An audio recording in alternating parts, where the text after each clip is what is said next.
Buenas tardes a todos y es un honor para mí presentar esta primera mesa del Congreso y más aún con los ponentes de excelencia que tengo el honor de presentar y moderar. Yo soy Carmen Masé, muchos me conocéis, de aquí y de allá y de acullá.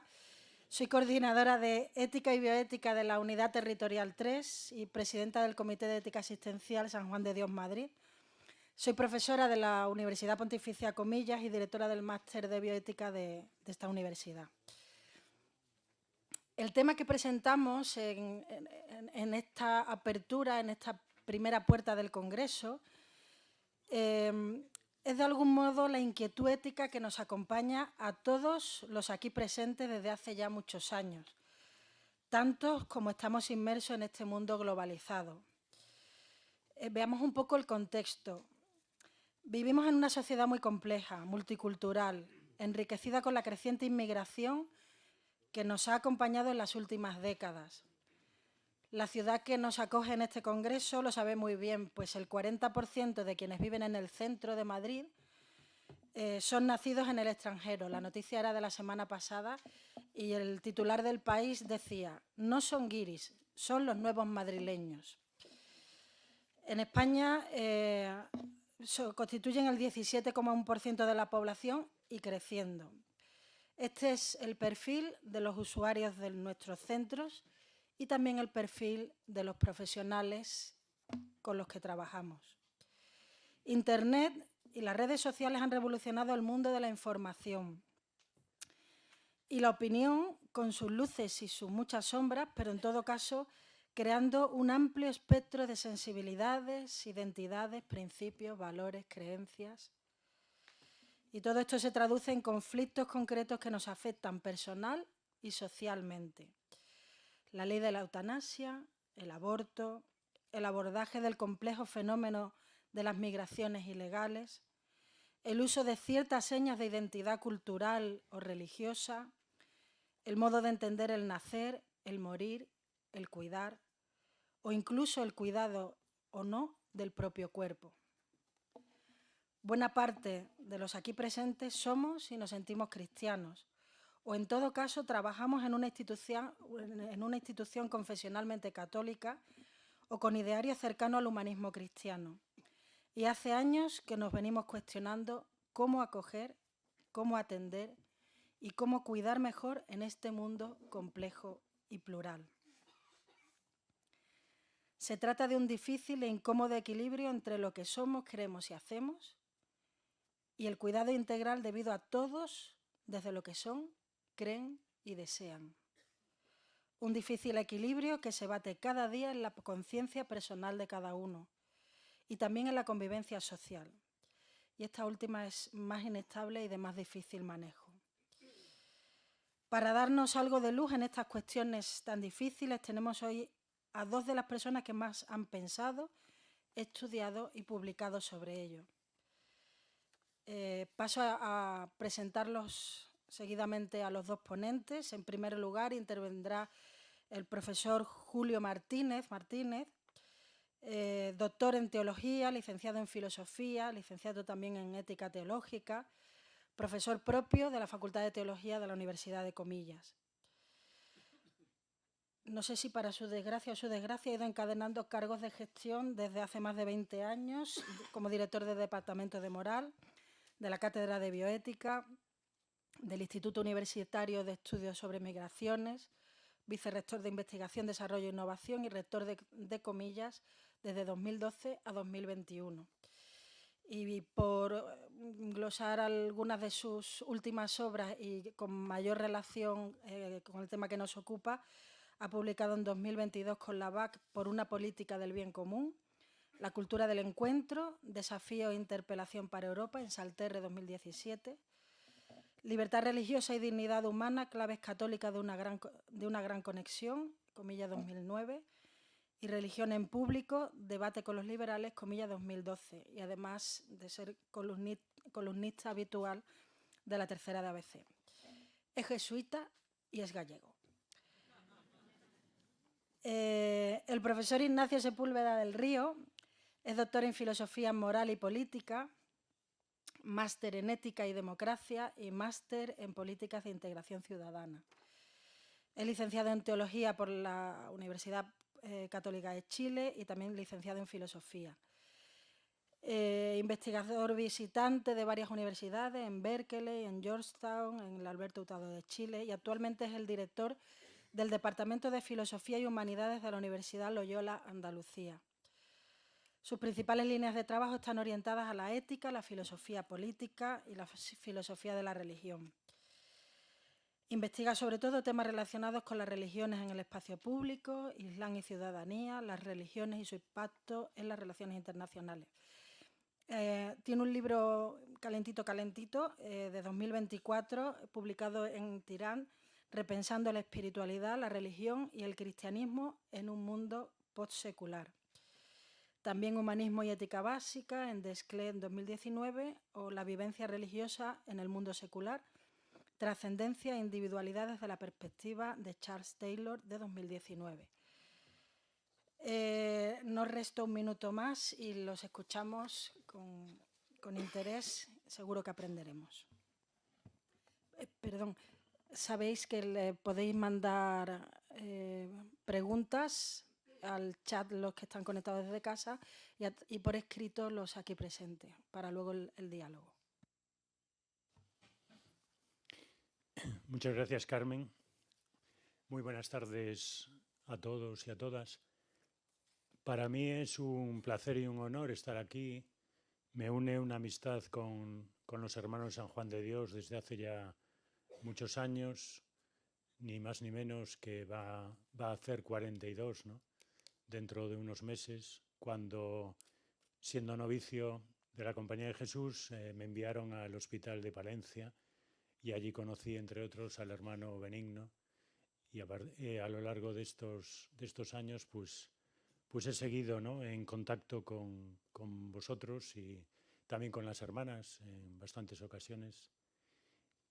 Y luego pues toda la andadura conjunta dentro de la Universidad Oficia, comillas, que hemos tenido, ¿no? Por eso para mí es un placer, un honor y sabéis que contáis conmigo para todo lo que yo pueda hacer de bueno para vuestras comunidades e instituciones. No será mucho, pero lo que sea, pues eso sabéis que contáis. Carmen tenía que seleccionar y ha seleccionado muy bien, pero yo soy profesor de teología moral, aunque es verdad que me dedico mucho a la filosofía, pero la filosofía en diálogo con la teología. Y voy a hablar un poco de lo que es la bioética teológica y la bioética cristiana, pero en relación con la bioética contemporánea, que cuando nace, a comienzos de los 70, fue un gran desafío y muy positivo para la teología moral católica, tanto para que ésta entrase en un diálogo interdisciplinar, como para ahondar en las fuentes de su propia especificidad de discurso teológico. Estamos poco después del final del Concilio Vaticano II, como saben, en el año 65, y la bioética ayudó a la moral católica a superar un estrecho horizonte manualístico, porque un público nuevo y profesionalmente cualificado impelía al estudioso de la teología moral a adoptar una actitud de escucha y de aprendizaje. Así, tanto la ética clínica, ¿no?, en todos los términos de la salud, como el mismo Concilio Vaticano II, sirvieron para propiciar un encuentro entre fe y cultura, entre saber teológico pastoral y saber empírico científico, y determinaron de manera cualitativa las bases fundamentales de la teología moral, abriéndola al mundo y al ser humano y haciéndose más atenta de la evolución histórica, los temas de la relación, de los procesos de la evolución. En esa seguimos, ¿no? Y en gran parte es sacar implicaciones de lo que el concilio pedía de renovación y que el Papa Francisco ha asumido con una fuerza que necesitábamos, ¿no? Puedo decir que al mundo teológico que el Papa más está provocando, estimulando, pidiéndole que no retrocedamos, sino que nos renovemos y además con valentía y sin miedos, es al mundo de la teología moral católica. Ahora, si la bioética estimuló a la teología moral, también hay que decir que la moral cristiana contribuyó no poco a enriquecer a la bioética. Porque la reflexión moral cristiana, siempre que es auténtica, amplía la visión moral, suscita preguntas de índole existencial y aporta una mirada a las periferias y a los lugares de miseria y sufrimiento donde la ética secular generalmente no quiere ni mirar. La moral informada por la fe cristiana pone sobre la mesa horizontes globales de sentido de fe y de esperanza y apuesta por la sobriedad de la vida y el compartir, sin renunciar a mirar de frente y afrontar, desde Jesús resucitado, que es el crucificado, las heridas del dolor, de la culpa, de la enfermedad o de la muerte. Esto no lo decimos con un orgullo de que nosotros somos los que lo hacemos. Lo hace Jesucristo vivo y presente en su espíritu y la fe que nosotros hemos recibido como don. La gran tradición cristiana de la vida, por su praxis y su profundidad reflexiva, llama a una mayor correlación en la manera de abordar las nuevas problemáticas morales y a que el juicio moral en los distintos ámbitos vaya precedido por las mismas actitudes de rigor, respeto, discernimiento y prudencia requeridas. En el fondo, sabemos que tanto los asuntos de índole social o ecológica o personal forman una túnica inconsútil, ¿no? Tomando esa metáfora del Evangelio de Juan, una túnica sin costuras. Están interrelacionados, están interconectados, porque en todos ellos entra en juego la vida del ser humano entero y la dignidad de la que antes nos hablaba el hermano Bermejo. En la ética cristiana late la ética coherente de la vida que pide relación y consistencia de los temas de la protección de la vida en los que esa dignidad entra en juego.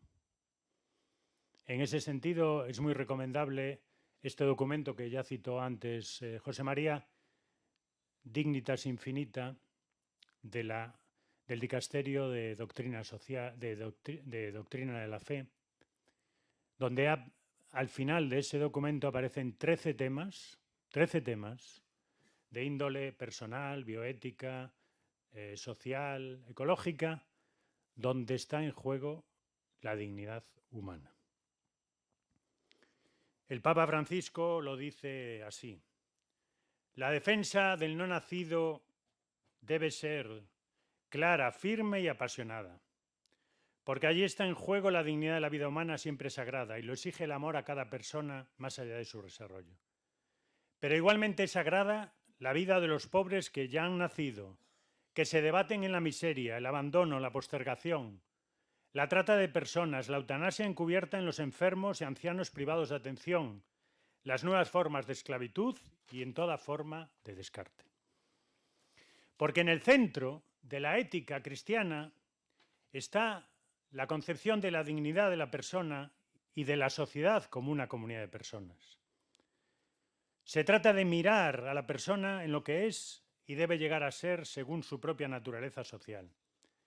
Pero se trata también de mirar a la sociedad y a toda la casa donde vivimos, ¿no?, como ámbito de vinculación, de desarrollo y de liberación de la persona. En ella es donde ha de ser tutelada la dignidad y reconocidos y respetados los derechos fundados en esa misma dignidad. La comprensión cristiana de la dignidad pasa por lo que llamamos en teología la teología de la creación. Somos creados como imagen y semejanza de Dios.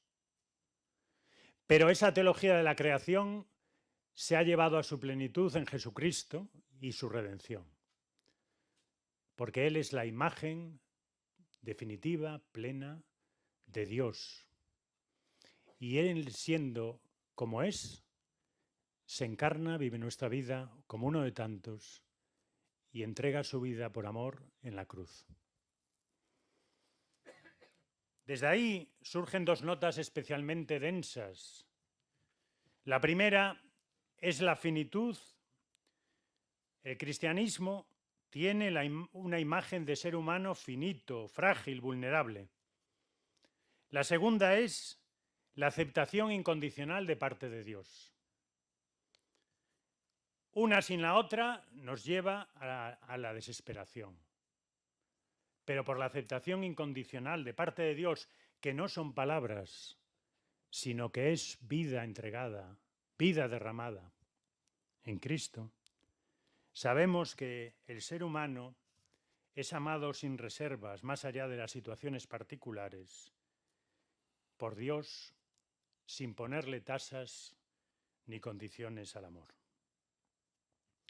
No hace falta insistir mucho en que esa comprensión de la dignidad humana poco tiene que ver con una subjetivización emotivista de la moral, porque la dignidad se pone no en la actuación libre por una preferencia emocional o en un marco axiológico subjetivo en el que yo creo que debo hacer esto porque me parece bien, me apetece, sino que nosotros tenemos un fundamento.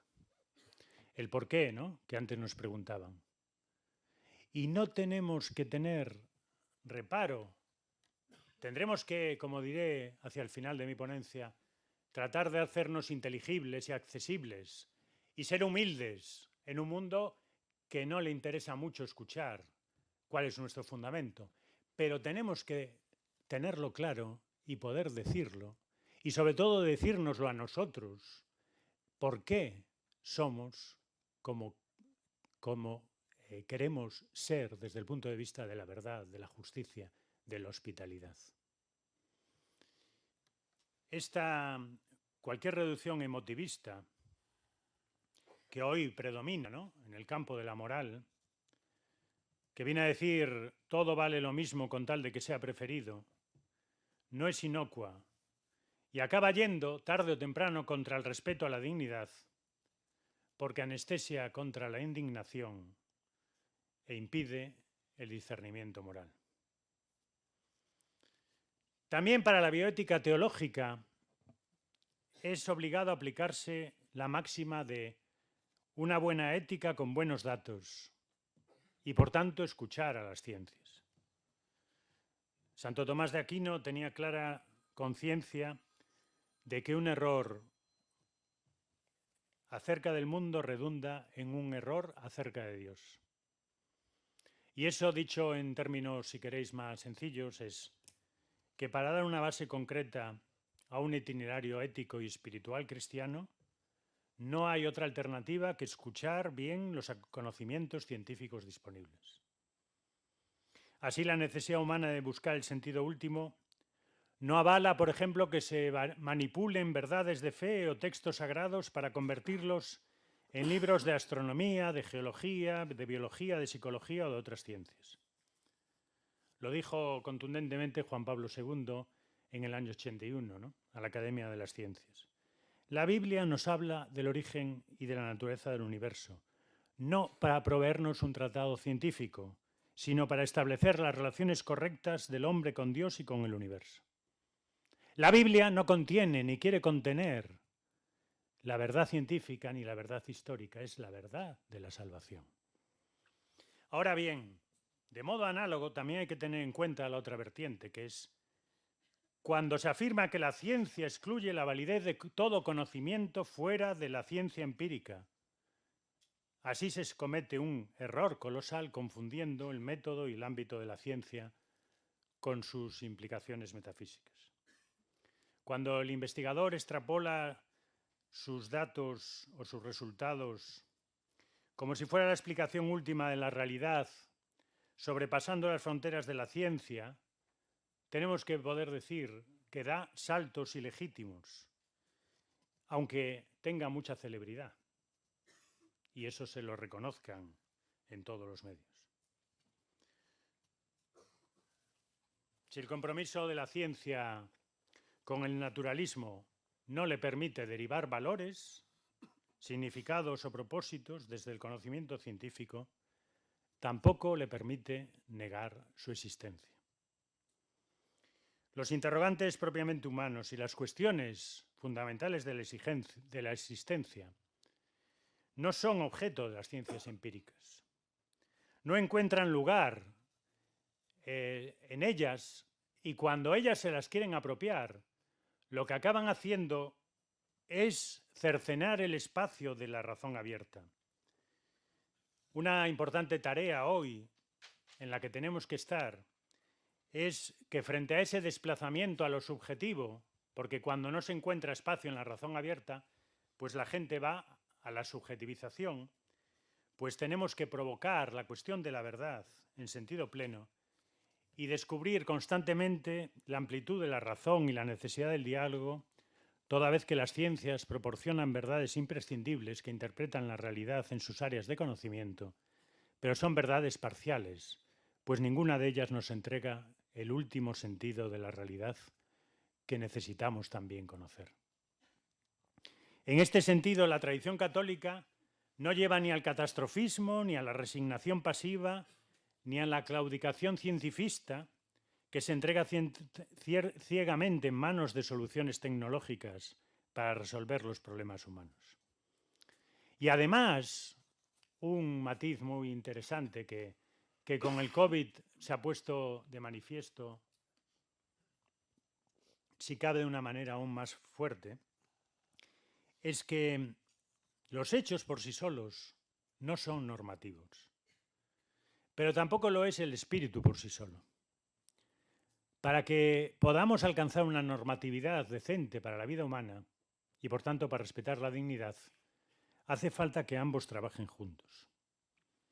De ahí que también sea pertinente decir que las decisiones políticas no pueden ampararse en datos científicos, sino que tienen que basarse en datos científicos para, desde los datos científicos, adoptar la misión que les corresponde y que no le corresponde a aquellos que han investigado para llegar a esos datos.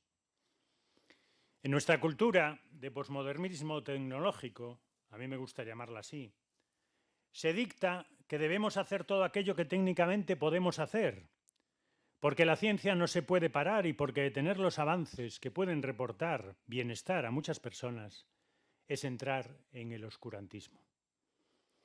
Pero este imperativo tecnológico descansa sobre una concepción instrumental que sostiene la neutralidad de la técnica y de la ciencia, pero la neutralidad no existe. Siguiendo un imperativo así, lo que hacemos es tomar una huida adelante que se limita a sacrificar en el presente todo lo necesario para encontrar una solución que, por más que nos la vendan como científico-técnica, no deja de ser mágica en un futuro cuyas consecuencias pueden ser irreversiblemente nefastas para el conjunto de la humanidad. Cada vez con mayor nitidez la crítica filosófica nos hace ver que los instrumentos están vinculados a un determinado sentido del mundo y del ser humano, y que por tanto su neutralidad axiológica no radica solo en el uso que hagamos de ellos, sino que ya está contenida en los propios medios científico-técnicos que configuran valores y cultura. Desde luego, reconocer la carga valorativa de la tecnología en sí no ha de llevar a olvidar la responsabilidad ética del investigador, que siempre debe preguntarse en favor de quién y de qué está su conocimiento. Para que se oriente en la búsqueda de la verdad, como un acto humano que es, con libertad, mediante la cual la ciencia misma adquiere su dignidad como bien humano y personal, dirigiendo el progreso al servicio de la humanidad. La moral católica reconoce el valor del progreso científico y tecnológico, uniéndolo inseparablemente a una criteriología ética que sea capaz de poner todo ese progreso y verdadero e integral servicio del ser humano, uniendo ciencia y conciencia.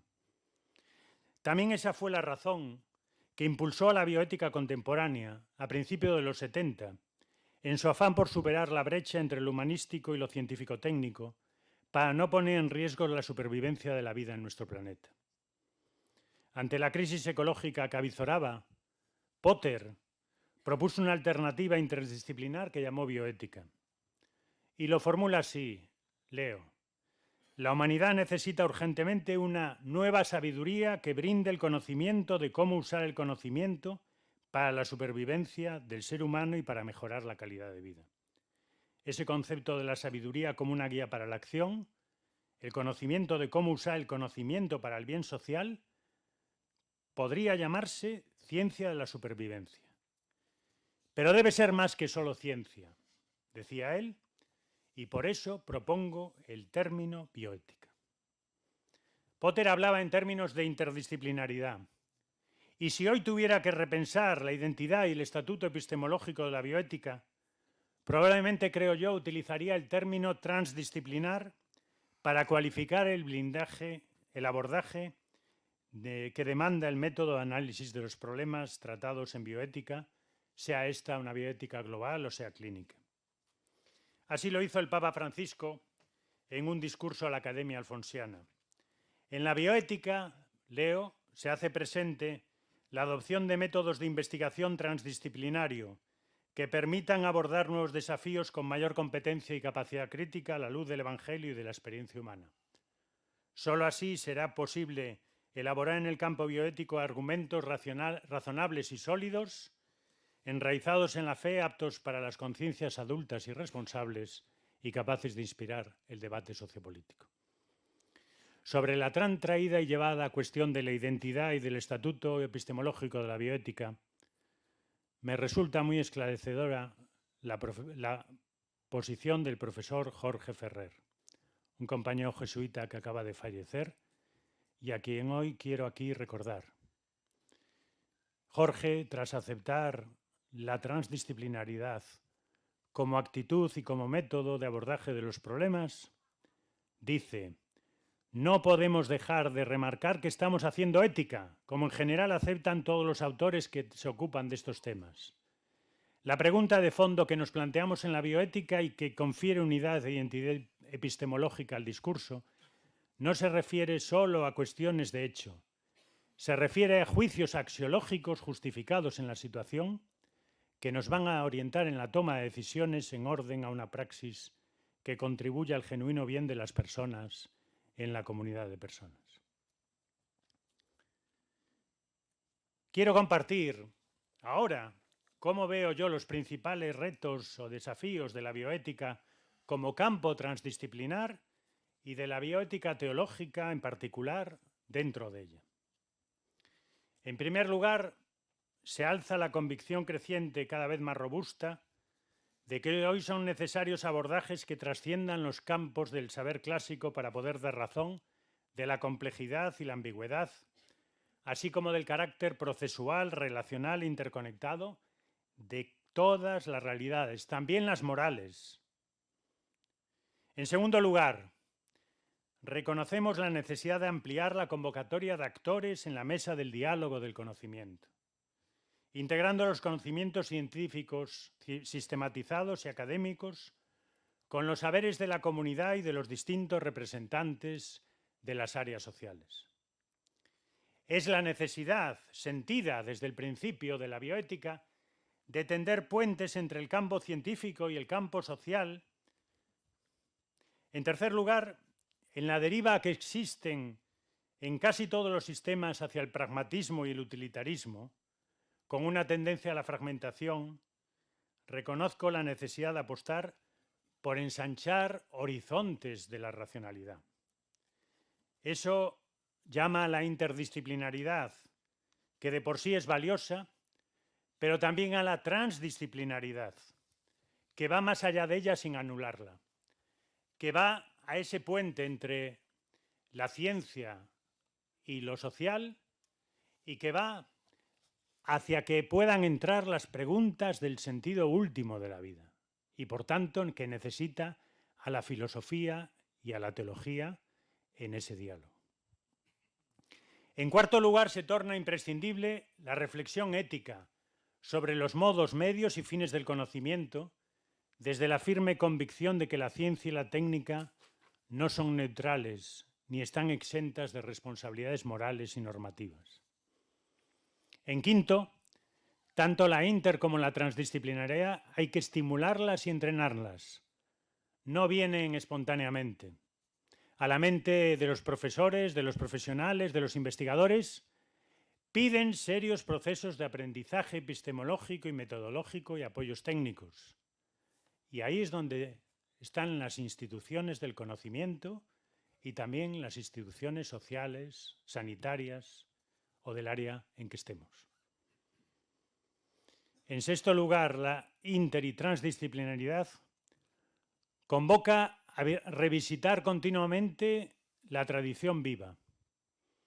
No hacer como que solo existe el futuro y el proyecto, sino a preguntarnos de dónde venimos y a dónde vamos. Con una voluntad recta de purificación de la memoria y de discernimiento, la gran llamada que el Papa Francisco está haciendo a la moral, para no perder el sentido de progreso y de desarrollo. En séptimo, y ya más dedicado directamente a la bioética cristiana y teológica, veo varias llamadas, ¿no? Que profundicemos y no nos cansemos nunca de profundizar en lo esencial del anuncio cristiano, el querigma, a través de la experiencia de diálogo que nace de la escucha y genera comunión. Con el querigma y el diálogo a todos los niveles están las llamadas a participar en la intertransdisciplinaridad y a tejer redes. Esas, querigma, diálogo, transdisciplinaridad y tejer redes son las 4 llamadas fundamentales que hace el Papa en Veritatis Gaudium a la teología y en particular a la teología moral. Frente a un magisterio que aspiraba a entrar en todo y a hablar sobre todo, el Papa nos dice hoy: no todas las discusiones doctrinales, morales o pastorales deben ser resueltas con intervenciones magisteriales.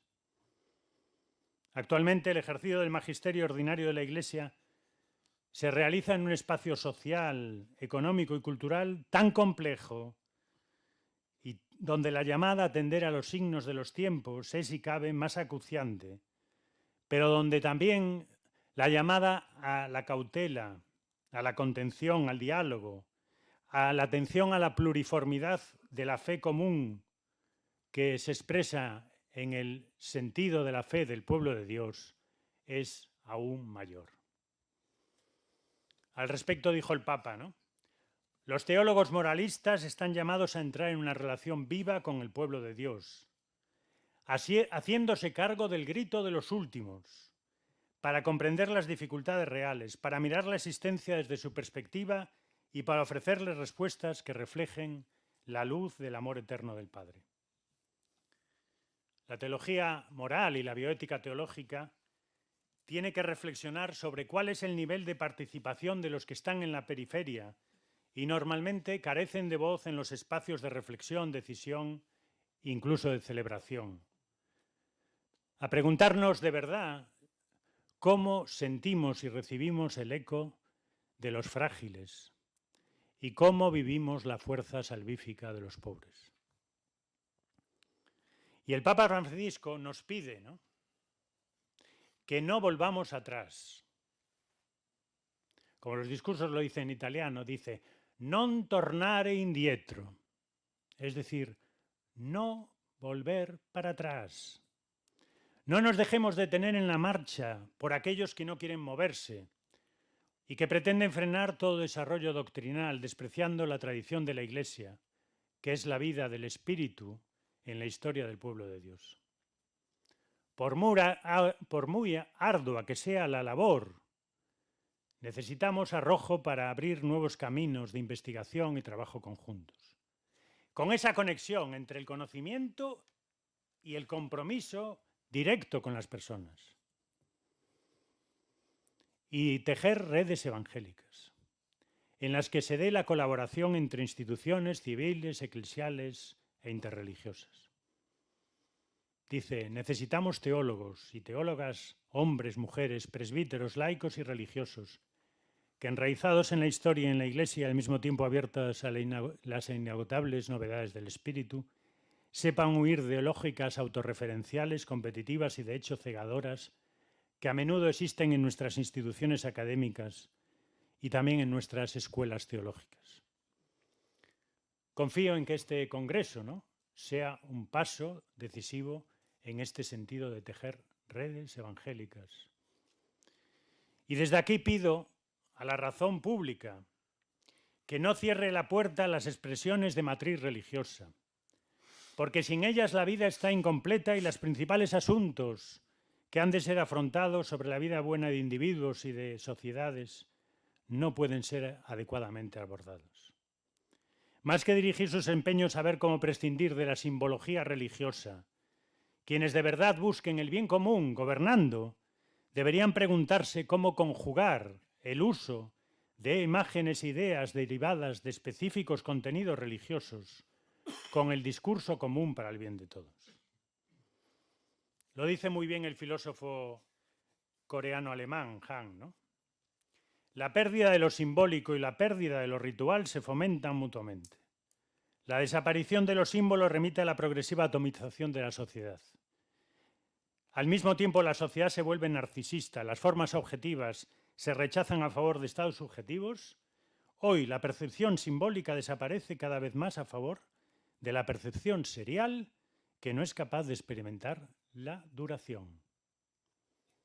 Y la Iglesia, de acuerdo con la comprensión que de sí adquirió en el concilio, no se siente llamada por Dios a la oposición frontal con el mundo secular, sino llamada al diálogo, a ser luz y sal a la vez. Una relación que significa que la sabiduría humana y la fe cristiana deben enriquecerse y corregirse mutuamente. La Iglesia puede y debe aprender del mundo. No solo está para enseñar, y el mundo puede y debe aprender del Evangelio y de toda la tradición cristiana. El compromiso cristiano no es para disolverse en un magma de sincretismo ni para ser creador sectario de resistencia cultural. Llama a la identidad no disimulada, al diálogo y al argumento, es decir, a buscar lenguajes comunes para buscar acuerdos con otros que no comparten nuestras convicciones, pero que comparten el carácter de ser ciudadanos.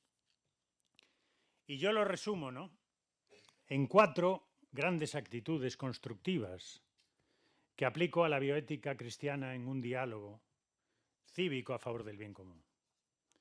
La disposición y la habilidad de hacerse inteligible en público, que hablan del hábito de elaborar la posición de un modo comprensible para aquellos que hablan lenguajes religiosos o morales diferentes.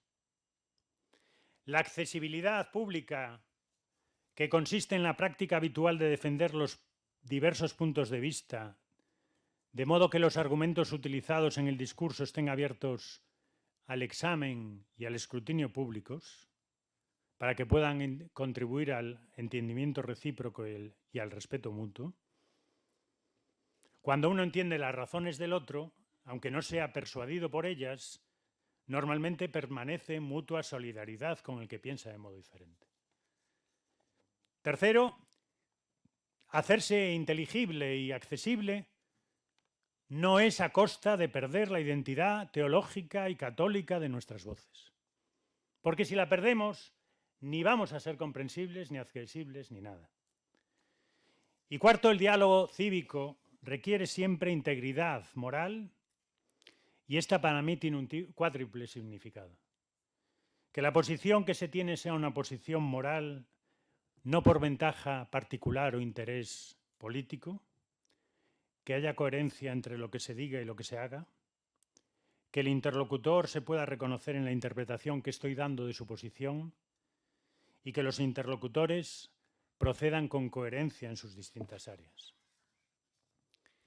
Y por último quiero referirme a algo que constituye una demanda vital, ¿no?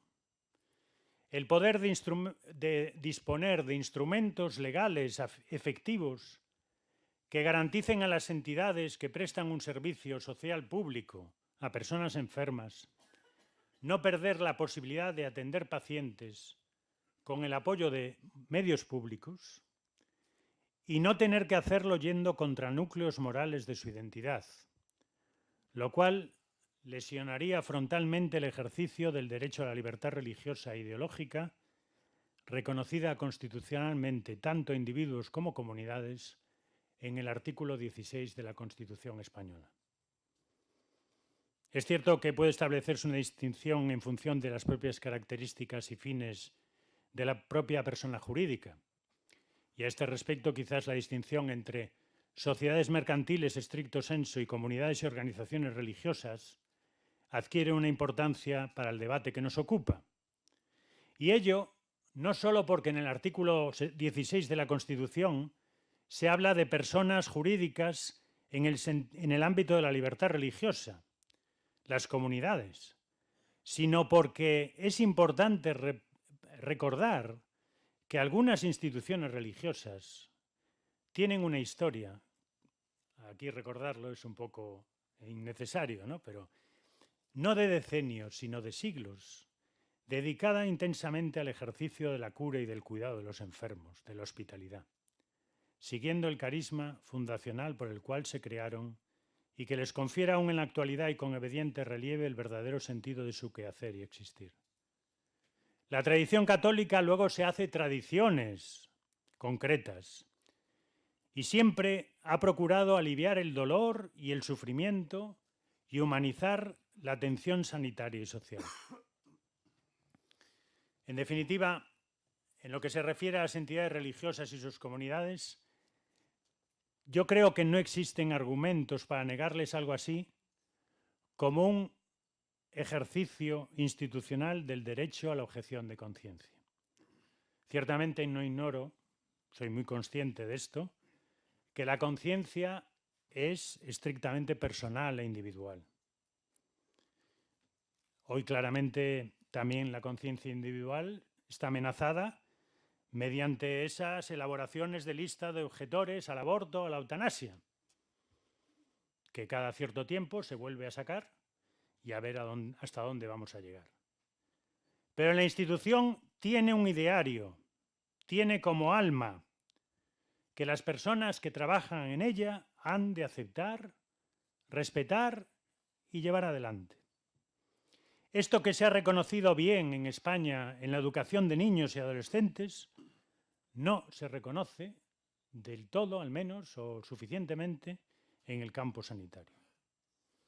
En todo caso, lo relevante, más allá del reconocimiento de la objeción de conciencia a una entidad, es la creación de instrumentos legales efectivos, de garantías que permitan a las entidades religiosas que prestan servicios en el final de la vida y en relación a los enfermos terminales, que en nuestro país no son pocas, puedan seguir prestándolos bajo la forma de concierto o colaboración con la administración pública, sin que por el hecho no se puedan llevar a cabo un acto, sin que por el hecho de no poder llevar a cabo un acto eutanásico o de auxilio médico al suicidio, puedan verse afectadas en sus derechos y relaciones jurídicas.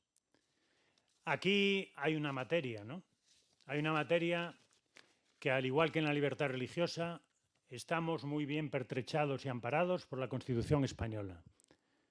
Pero la Constitución española, también sabemos que después está sometida a unas tensiones que es las que continuamente están amenazando.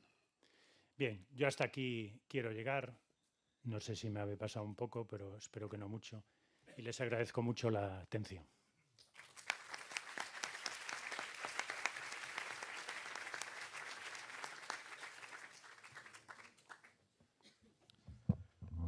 Pues, buenas tardes a todos y a todas. Primero que nada, antes de agradecer a cualquiera, si te espera un momento, quiero agradecer al que puso la foto mía ahí, que es 20 kilos atrás, 18 años atrás también, antes de salir de Chile e ir a España. Ahora podemos... Pues nada. Gracias por la presentación de Carmen, así como ella dijo que Julio era gallego. Yo soy chileno, vine a hacer el doctorado a Valencia con el grupo de La Cortina hace muchos años atrás y me he quedado aquí trabajando e intentando reflexionar sobre todo sobre estos temas.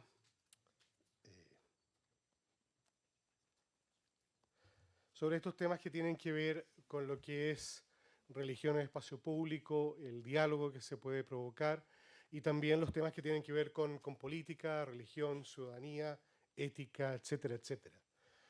¿Qué voy a intentar hacer en unos breves minutos? Podrán ser 20, 25 minutos. Justo ahora no va, pero vamos. ¿Ah? No quiere ir. Y está todo encendido y todo, ¿no? Faltaba el pincho. Ahí sí. Bien, lo que me gustaría trabajar y dialogar con vosotros y vosotras es esto que pongo aquí, cómo explorar cómo desde un espacio de possecularidad la religión y la espiritualidad, cómo ellas pueden ser un aporte en el ethos del mundo social y de la salud. En los últimos años yo lo que he intentado hacer con lo que he escrito, congresos que he tenido, estoy coordinando un grupo europeo que trabaja el tema de secularidad y religión, es poder pensar, bueno, cuando hablamos de secularidad, cuando hablamos de religión, cuando hablamos de mundo público, ¿cuál puede ser el aporte de la espiritualidad y la religión en generar un ethos, en dialogar con la sociedad y ser un aporte? Las palabras que he puesto aquí, yo quiero destacar 4 palabras que creo que son fundamentales y que van a ir como tejiéndose a través de lo que voy diciendo. Primero, possecularidad. Fijaos que es un concepto que voy a entrar un poquito después en él. Es un concepto nuevo en el sentido de que tendrá 14, 15 años desde que se está utilizando. Y que es un concepto que en el fondo nos abre para pensar algo que es distinto a la clásica secularidad que hemos vivido durante mucho tiempo, ¿no? Que ya voy a definir también qué es secularidad. 2 conceptos más, religión y espiritualidad. Entrar a definirlos es altamente complejo y nos llevaría más de 20 minutos poder hablar de ello. Pero en el fondo uno puede decir, simplificando muchísimo, que la religión tiene más que ver con lo institucional y la espiritualidad tiene que ver con un deje algo más subjetivo. Lo que estoy haciendo es una simplificación muy injusta, porque primero el concepto de religión es un concepto que todavía está siendo muy debatido, y después porque religión y espiritualidad tienen muchas cosas de encuentro, sobre todo la apertura a la trascendencia. Podemos dialogar de eso, sobre eso después en el momento que tengamos el diálogo, ¿no? Y sobre todo a mí me interesa cómo estas 2 cosas pueden aportar un ethos. El ethos es una manera de comprender la realidad, una manera de vivir, una manera de relacionarse con los otros. El ethos es el hogar donde estamos viviendo, ¿no? Entonces, ¿cómo pueden aportar a esto del lugar donde estamos viviendo? Primero, ¿cuál es el contexto actual que tenemos en nuestra sociedad? Estamos en un contexto de lo que se llama modernidad tardía, que es un concepto que desarrolló, como sabéis bien, Jürgen Habermas, o de metamodernismo, que es un concepto que se está empezando a utilizar, que algunos autores están comenzando a utilizar, y que en el fondo lo que nos viene a decir, mire, ya no queremos el juego de la posmodernidad donde todo valía. Eso no lo queremos. Pero tampoco queremos el juego de la modernidad. En el fondo lo que dice Habermas es que, bueno, nos hemos dado cuenta que la modernidad es un buen proyecto, ha sido un proyecto interesante, pero ha cometido errores y habrá que ir rectificando esos errores que ha cometido la modernidad. ¿Qué es lo que es la modernidad? La modernidad es un gran metarrelato basado en la razón occidental. Es como que los occidentales, y aquí incluyo a los chilenos también, fíjense, en el tiempo de la independencia de nuestros países latinoamericanos, decían, los intelectuales latinoamericanos decían, los próximos descendientes de los romanos y los griegos somos nosotros. Y aquí estoy, ¿no? Lo que hay detrás en el fondo es que este occidente piensa que hay una razón, una racionalidad que lo que es capaz es de mirar la realidad, de comprender la realidad, una razón instrumental con un telos, que es el telos de que vamos a ir avanzando en un progreso ilimitado. Es la racionalidad científico-técnica que Julio también desarrolló hoy, que habló sobre cómo se entendía la ciencia, la epistemología, el hecho científico de lo que se puede tocar. Eso puedo medir, lo otro no existe.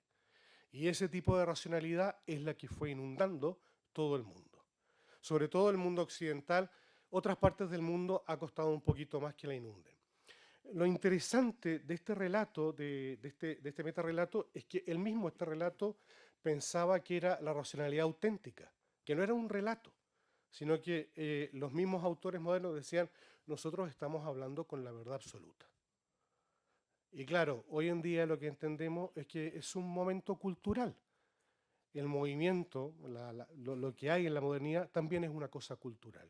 Y una cosa cultural que ha estado imperando en los últimos 200, 300 años y que nos ha dicho cómo tenemos que ser, cómo tenemos que construir, cómo tenemos que producir, cómo tenemos que desarrollar las cosas. La producción nos ha dicho que es lo que es el ser humano, nos ha dicho también lo que es la política, nos ha dicho lo que es la ética. En el fondo es una racionalidad, un metarrelato que se ha vuelto totalmente autoritario, expulsando otros saberes y otros tipos de racionalidad. Todas aquellas racionalidades que no calzaban con la racionalidad moderna se debían dejar de lado. Piensen el pensamiento indígena, ya que yo soy chileno, todo el pensamiento indígena latinoamericano. En el fondo lo que dicen es, lo que decíamos los criollos después de la independencia en el siglo XIX. ¿Por qué tenemos derecho a conquistar las tierras? Que nosotros lo hicimos. ¿Por qué tenemos derecho a conquistar las tierras de los mapuches? Porque no son civilizados, no son modernos. Por lo tanto, lo que vamos a hacer es generar una guerra que se llamaba la Guerra para Pacificación de la Araucanía y vamos a meter a los mapuches en reserva. Los argentinos se contaron la historia de que ellos iban a conquistar el desierto y pagaban una cierta cantidad de dinero por cabeza de mapuche. ¿Por qué? Porque lo que hay detrás es la teoría moderna de John Locke. ¿Quién es el hombre civilizado? El hombre occidental, racional, blanco, moderno. Lo mismo hicieron los norteamericanos en Estados Unidos, los brasileños en Brasil. Los uruguayos, ¿han escuchado alguna vez hablar de la garra charrúa? En fútbol. Ganaron uno de los mundiales que ganaron, el mundial que ganaron, se lo ganaron a Brasil, el Maracanazo, y decían, era la garra charrúa de la fuerza de los indígenas charrúa. No existe ni un indígena charrúa en Uruguay porque fueron todos aniquilados. Entonces, esta es la racionalidad, el metarrelato que dio la modernidad y que en el fondo es un metarrelato dictatorial, es un metarrelato que es autoritario, que expulsa otros saberes, etcétera, etcétera.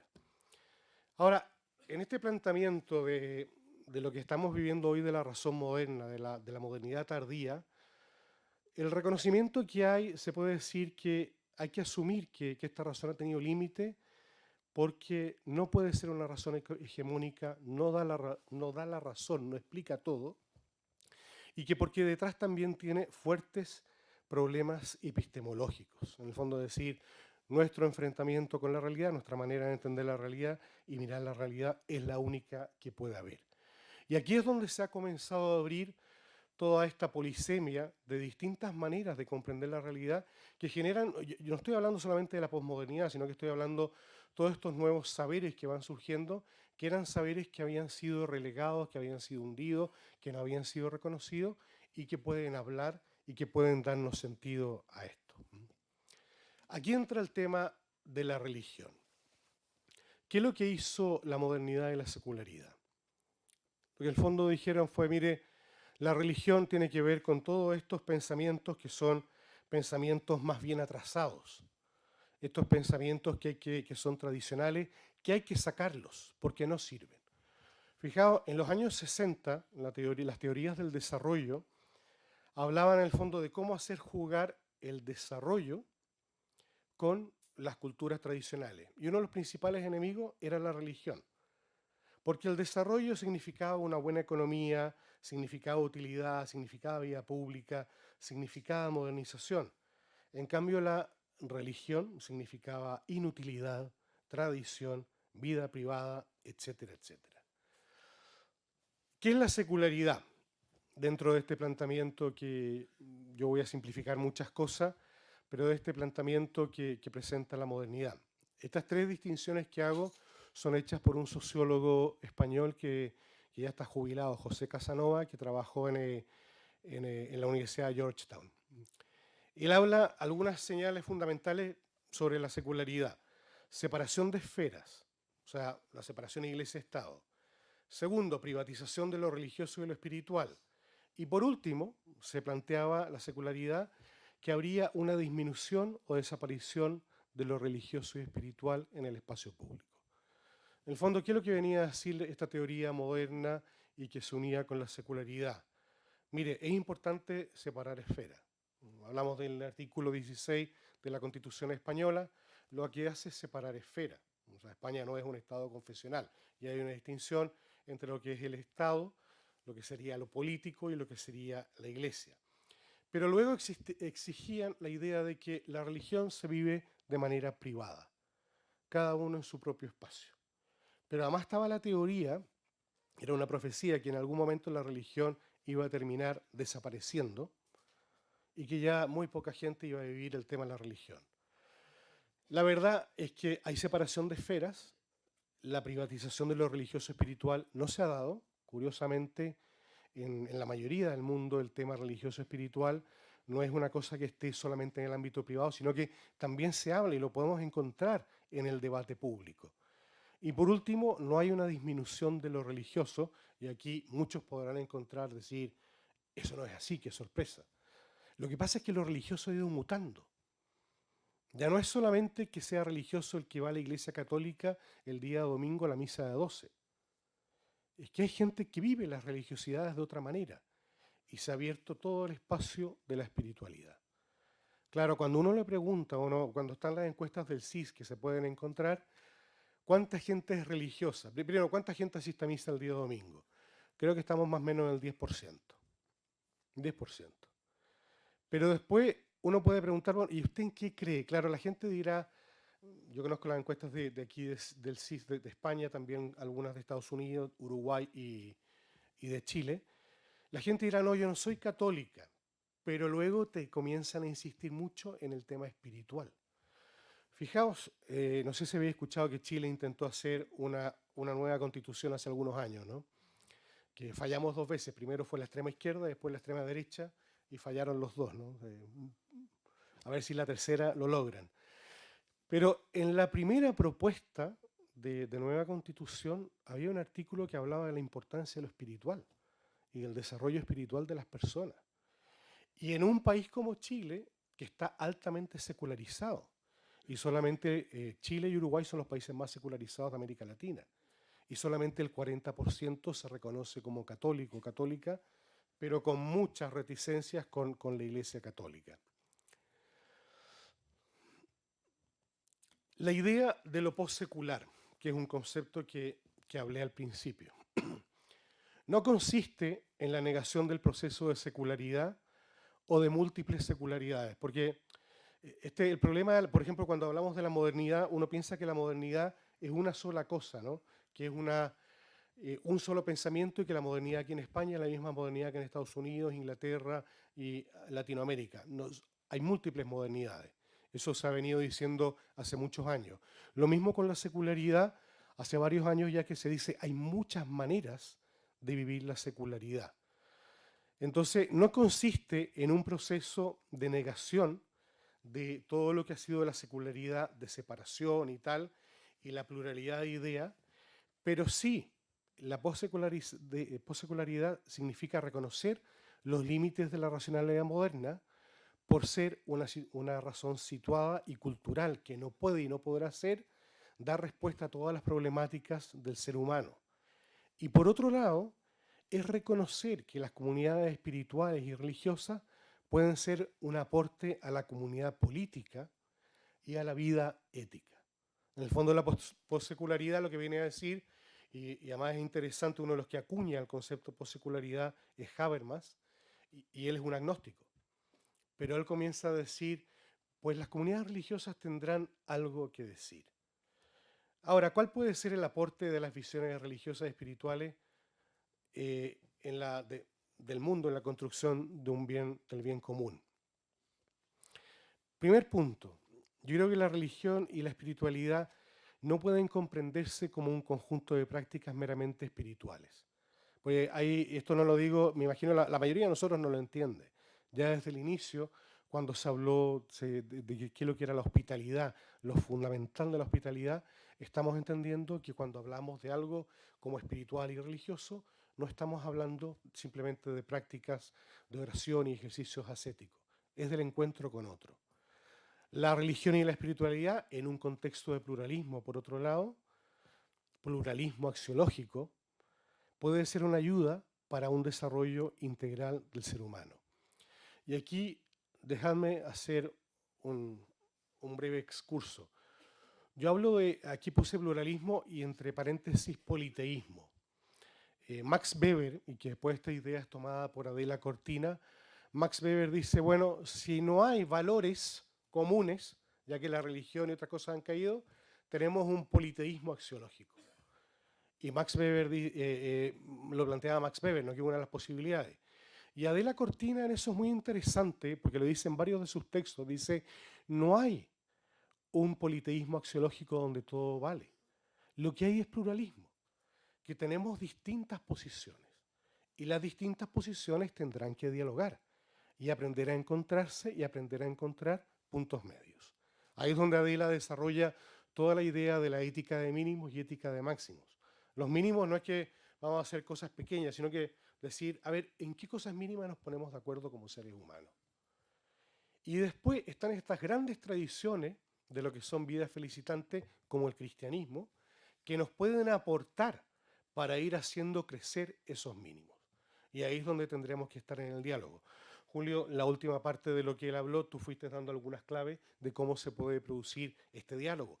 Porque no solamente que nos pongamos a hablar, es respetar al otro, es el encuentro, es creer que tiene algo importante que decir, etcétera, etcétera. Ignacio Ellacuría, hablando sobre la espiritualidad, decía que algo tan nuevo, tan inesperado, tan vigoroso y transformador, que lleve a la afirmación de que Dios está siendo presente de una manera singular entre los hombres. Cuando hablamos de espiritualidad y cuando hablamos de religión tenemos que hablar de eso. En el fondo lo que iba diciendo Julio es decir, mire, la religión lo que hace es mirar al que está más abajo, al que está sufriendo, aquel que no es valioso para la sociedad. Y es lo que hacía Ignacio Ellacuría, y es lo mismo que hacía, que ahora creo que está muy enfermo Gustavo Gutiérrez, está muy enfermo, pero Gustavo Gutiérrez, en su libro Teología de la Liberación del año 71, Gustavo Gutiérrez decía lo mismo. La religión y la espiritualidad son para liberar de las opresiones del ser humano. Nos llevan a una praxis liberadora de todo lo que oprime al ser humano. Podemos hablar de pobreza, injusticia, opresión, violencia, abuso, lo que queramos. Y ese tipo de cosas, ahí es donde se ponía Ignacio Ellacuría y Gustavo Gutiérrez desde una mirada distinta. Aportes en el mundo de la salud, que yo creo... Perdón, aquí me faltó decir otra cosa. Hay toda una línea que es muy interesante que tiene que ver con el tema de la democracia. Estamos en un momento de profunda crisis democrática. Y no lo digo por España solamente, que yo creo que las cosas no andan tan bien como debieran. Pero si miramos el resto del mundo, estamos todos asustados de lo que va a pasar en noviembre en Estados Unidos. Y lo que pasará en lo que está pasando en Argentina, lo que ha pasado en Chile, lo que pasó en Austria hace poco con las elecciones, todos estamos un poco asustados con la deriva democrática. Y aquí las religiones, sin que funden un partido político de la Iglesia Católica, que sean el Partido Conservador de la Iglesia Católica o la Democracia Cristiana, pero sí pueden la religión y la espiritualidad hacer un aporte a generar una mejor democracia. Pensad lo siguiente, Conocéis a Alexis de Tocqueville, ¿no? Tocqueville, que escribió Democracia en América. Él se sorprendió, este francés se sorprendió cuando vio cómo funcionaba la democracia en América y la importancia de la religión para generar una buena democracia y buenos ciudadanos. Y él decía, claro, esto no se da en Francia, pero en Estados Unidos, al principio de la democracia norteamericana, la religión hacía que hubiera buenos ciudadanos. Metámonos ahora en la salud. Creo que voy justo de tiempo, ¿no?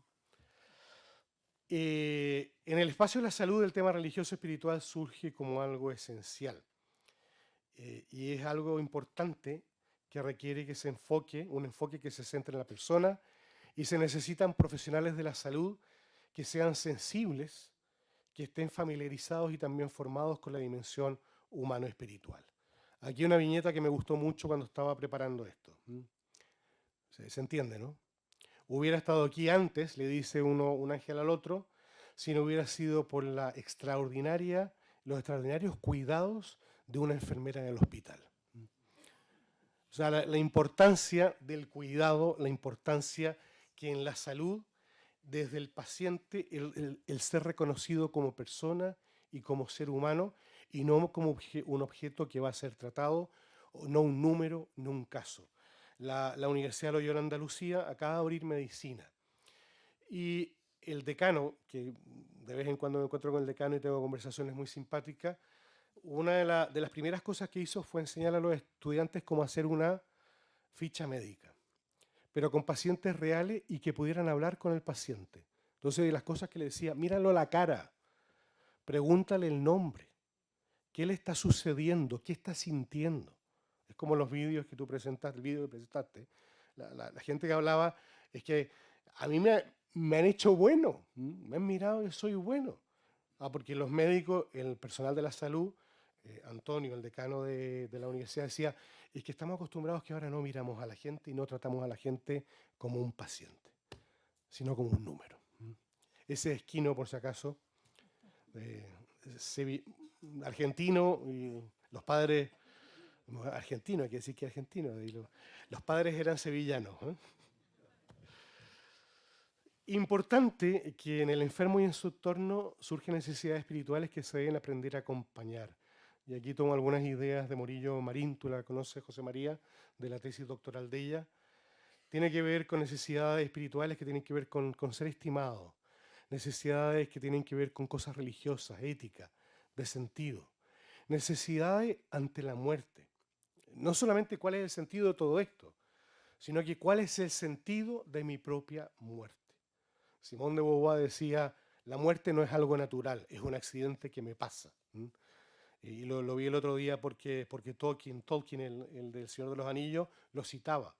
La muerte nos pasa como un accidente, no nos queremos morir y nos vamos a morir. Entonces, podemos ayudar, podemos acompañar en eso.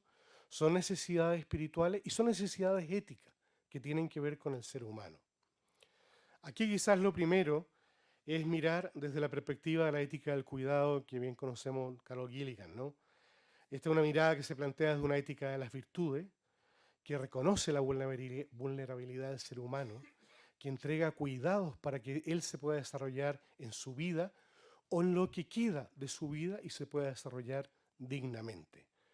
Tomando otro enfoque distinto, Levinas, pero que está obviamente muy vinculado con el tema del cuidado, reconocer la importancia y reconocer al otro, el reconocimiento del otro.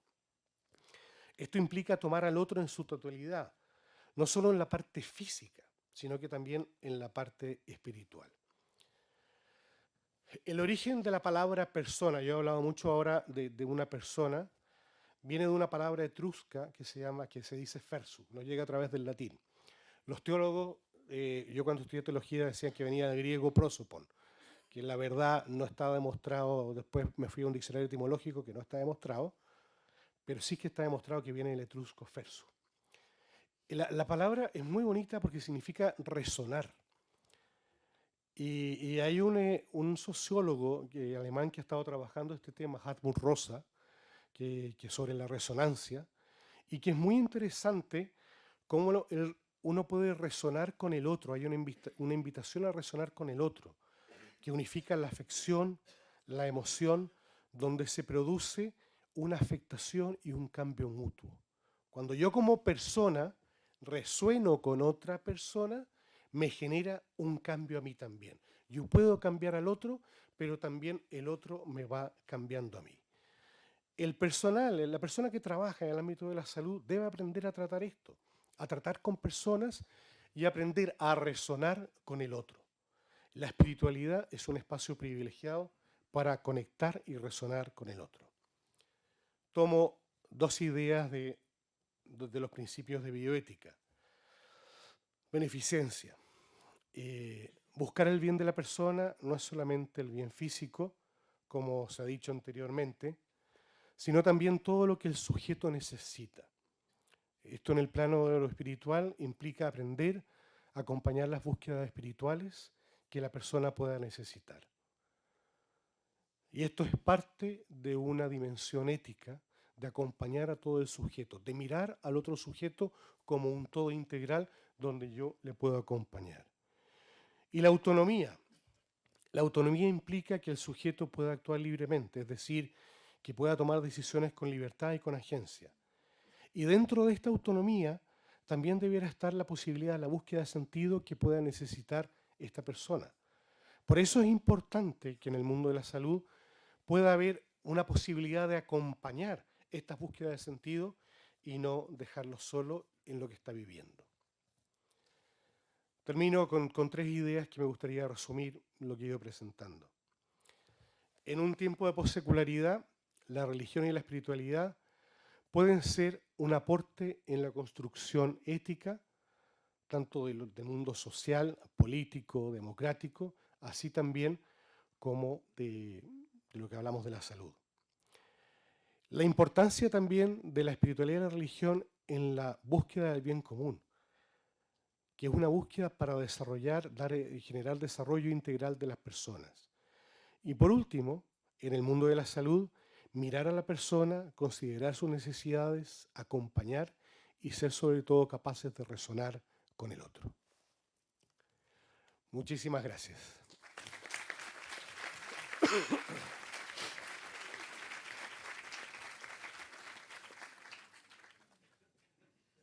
Hacía mucho que no me tocaba pasar un papelito en la moderación de una mesa, faltan 3 minutos, 5 minutos. Muchísimas gracias por ajustaros a los tiempos y tenemos ahora 15 minutillos para poder dialogar, para reflexionar juntos. Si pasáis vuestras preguntas, vuestras inquietudes por escrito. Creo que tenemos una.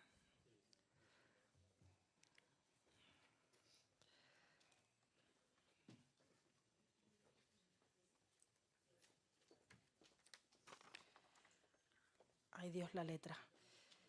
A Julio Martínez.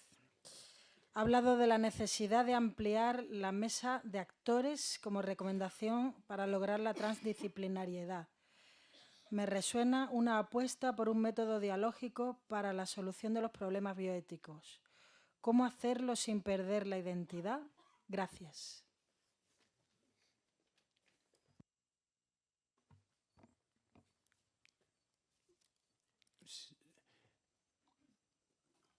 En realidad, si perdemos la identidad, dejamos de tener el diálogo. Entonces, efectivamente, como bien se contiene en la pregunta, condición para que la mesa del diálogo realmente sea una mesa que nos lleva a una fecundidad, ¿no? Que pueda salir algo digno, pues no es perder la dignidad. Pero esa dignidad se contiene con estos elementos, diríamos, que no son solamente de nuestra propia visión, cosmovisión y tradición, sino que en el caso de la dignidad cristiana hay un elemento de universalidad y de concreción que al mismo tiempo nos hermana con cualquier ser humano. Entonces, será difícil hacerlo, ¿no? En parte es difícil ahora porque hay determinadas formas sendas de conocimiento y de acceso a la realidad que se tienen como minusvaloradas, como ninguneadas. Pero en realidad nosotros sí que necesitamos el diálogo como el aire que respiramos. En el Concilio Vaticano II la Iglesia se entendió a sí misma como diálogo. Veníamos de un documento en el año 64 del Papa Pablo VI que tiene como la divisa el diálogo, ¿no? Es Ecclesiam Suam. Y el concilio asumió esto como su forma de ser. Y hoy lo que nos encontramos, probablemente hemos sido poco dialogantes cuando teníamos el mayor poder, es que en muchos foros ni se nos considera para entrar en el diálogo.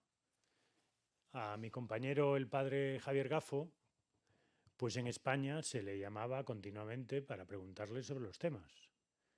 Ahora no es que los que se dedican a la bioética, en comillas, tengan menos capacidad que Javier Gafo. Es que la sociedad española no les llama. Entonces, yo eso no lo dejo de reconocer como un problema grave, estructural, y lo que me digo a mí mismo, y os lo digo a vosotros por si os ayuda, es que la forma de la ética cristiana en la presencia tiene que estar continuamente refiriéndose a Jesús. Y Jesús es el vaciamiento. Jesús es la kenosis. La kenosis en la encarnación y la kenosis en su vida que le lleva hasta la cruz. Por eso, cuando no se nos valora,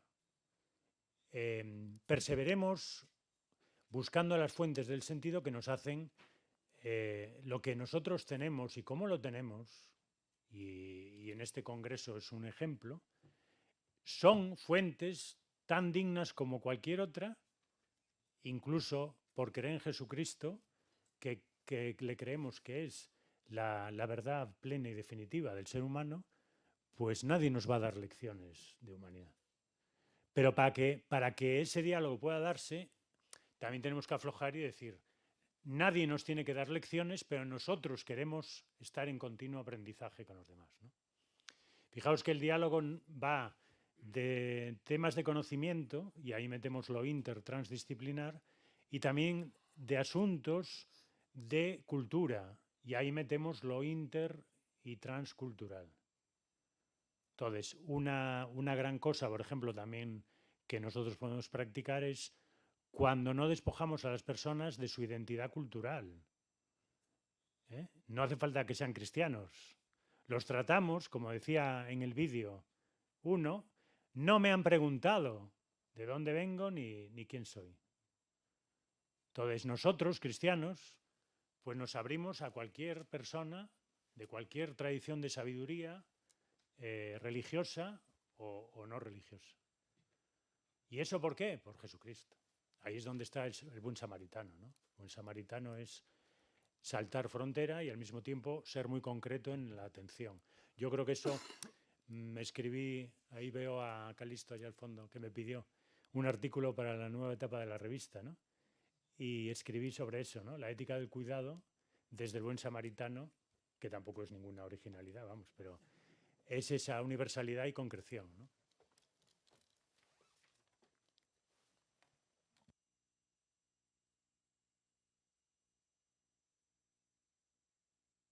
Pregunta para Jorge Sepúlveda.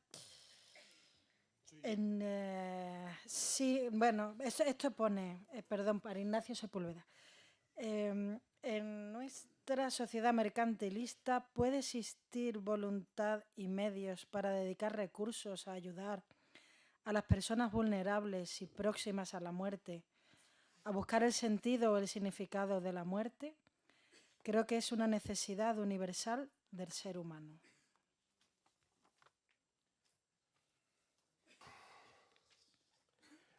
A ver, es verdad que nuestra sociedad es una sociedad mercantilista, pero una sociedad neocapitalista en muchas cosas, pero también nuestra sociedad tiene muchos elementos más que eso. Y yo creo, por ejemplo, mirando la sociedad española, hay una línea de solidaridad que es muy profunda, eh, que a mí me ha llamado la atención de encontrarla hasta más solidaria que en mi propio país, ¿no?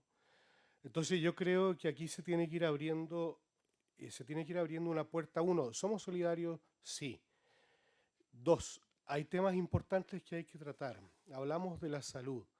Perfecto. ¿Qué tipo de salud? No solamente curar, sino que tiene que ser curar lo físico, sino que acompañar a todo el ser humano. Cuando comenzamos a abrir la mirada para decir este tipo de cosas, mucha gente ya va a comenzar a cuestionarse, decir, bueno, ¿cómo trabajamos con el tema de la muerte? ¿Solamente lo vemos como un fenómeno físico o tiene más elementos? Obviamente tiene elementos psicológicos, pero también tiene elementos espirituales. Y en eso se tendrá que ir abriendo cada vez más. Uno lo puede reconocer, por ejemplo, en el tema de la maternidad. La maternidad hace algunos años, esto yo lo he aprendido porque tenía un hijo hace poco, ¿no?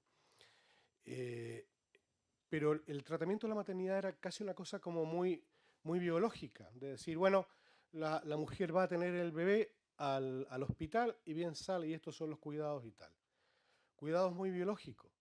Pero luego ha entrado toda una cosa mucho más amplia que tiene que ver con cómo cuidar afectivamente, hacer crecer afectivamente al bebé, que va desde el dar pecho, el colecho, estar cerca, etcétera, etcétera.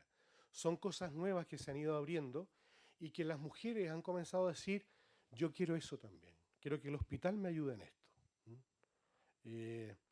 Fíjate, un dato súper interesante sobre esto. Hace poco me contaba una mujer, no sé dónde tuvo el bebé, y que la enfermera y la matrona insistían en que lo pusieran en la cunita al lado, recién nacido, recién parido. En cambio, cuando mi mujer tuvo el bebé recién parida, en el Hospital de la Macarena en Sevilla, se entendía que tenía que estar el niño con ella y dormir en la misma cama, si se podía, porque hay otra concepción. Lo mismo nos puede pasar con todo este tipo de cosas que tienen que ver con la muerte, con las necesidades espirituales, las necesidades de sentido, etcétera, etcétera. Hay una pregunta también para el profesor Julio Martínez. Me gustaría saber su opinión sobre, destaca la creación de redes evangélicas y es importante que se fomenten estas redes, sobre todo entre los jóvenes. ¿Cómo luchar contra la demonización de los símbolos católicos para poder establecer estas redes y que no rechacen de entrada cualquier tema relacionado con la cruz? ¿Cómo establecer contacto con los jóvenes que se comunican de un modo tan diferente? La pregunta del millón esta. Gracias. No, pero tiene mucho fondo, ¿no? No he podido hablar también de algunos símbolos y en particular, si tengo que elegir uno, sí que hablo de la cruz, porque es un símbolo que no podemos aceptar fácilmente que se nos diga que es un símbolo sectario, ¿no? Porque la cruz realmente no es un símbolo sectario, ¿no? Está más allá de todo eso y es el gran símbolo del amor incondicional y del no mirar a otro lado ante el sufrimiento humano, ¿no? Cuando a partir del holocausto nazi preguntaban dónde estaba Dios cuando estaba pasando aquello en los campos de concentración, en los hornos crematorios, etc., no hace falta ser muy teólogo para decir está ahí en la cruz, ¿no? O aquel pueblo bávaro cerca de Dachau que se encuentran el crucifijo sin brazos y eso supone para aquella gente que lo encuentra un símbolo de que los brazos los tenemos que ser nosotros para afrontar el sufrimiento humano, ¿no? Entonces, esto después habría que llevarlo a otro terreno que es, yo he hablado del artículo 16, Ignacio después lo retomaba. Lo que tiene el artículo 16 de nuestra Constitución es que acepta la religión como un hecho social positivo. ¿vale? Es decir, no solamente podemos ser religiosos, sino que la religión hace una mención expresa a la Iglesia Católica, que en realidad tampoco hubiese hecho falta estrictamente hablando, pero lo dice como hecho social positivo, y eso es lo que tenemos que reivindicar. No es simplemente que yo puedo ser religioso, sino que siendo religioso yo construyo, que las comunidades que son religiosas construyen el bien común y las instituciones que son religiosas también, ¿no? Entonces veo muy acertado y lo que sí tenemos es, bueno, como decía antes, sin ninguna beligerancia, accesibilidad, inteligibilidad, no perder la identidad e integridad en ese cuádruple sentido, al menos cuádruple que yo manifestaba, ¿no? También con la cruz. Creo que para ser rigurosos con el tiempo y con la mesa que viene ahora, damos las gracias a los ponentes, a los que habéis aportado con vuestras preguntas, y creo que nos llevamos mucha tarea para casa. El hermano Bermejo ya nos mandó alguna, pero esto hay que digerirlo bien, que si no se nos indigesta. Muchas gracias a todos.